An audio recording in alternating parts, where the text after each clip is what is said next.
Keçе күнү сүйлөгөндөрдүн көпчүлүгү мектептер жөнүндө, бала бакча, маданият үйлөрү, анан спорт комплекстер боюнча суранбадыбы?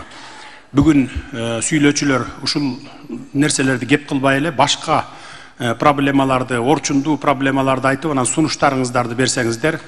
Анткени мектептер менен бала бакчалар эң биринчи биздин көңүл чордонубузда турган маселелер. Биз билебиз кайсы айылга мектепти жаңыртышыбыз керек экен. Мен келгенде 247 айылда мектептер жараксыз болчу. 60-70 жылдары курулган мектептер эле. Алардын четинен бүт көрүп отуруп, азыр бүгүн 200 мектеп калды. 200 айыл. Сиздер айтып аткан кечөгүнкү, анан бүгүн да чыгып айтам деген, мектеп айтам дегендер ошол 200 айылдын ичине киресиздер. Кудай буйрса келе жаткан жылы бюджетке киргизебиз. Бир жылда бюджетибиз көтөрө алса 200 мектепти бир эле жылда салып салат элек.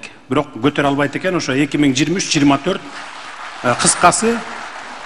кыскасы ушу жакынкы бир 2-3 жылдын ичинде мектеп деген проблеманы бүт бүтүрөбүз. Бир дагы айыл калбайт. Эски мектеп менен кече күнү дагы bir аксакалыбыз сүйлөп кетти. 1928 жылы курулган мектепте окуп атат балдар деп. Мен биринчи окуп атам да муну. Ушундай да мектептерибиз бар экен. Бирок көпчүлүк мектептерибиз биздики 60-70 жылы курулган мектептер.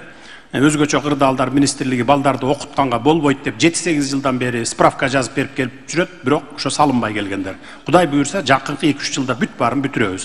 Бала бакчаларды дагы билебиз. Маданият үйлөрү да кайсыл жерлерге салыш керек экен, кайсыл жерлерде эскисин оңдош керек экен, бизде көңүл чордонубузда бардыгы бир жерде жазылуу.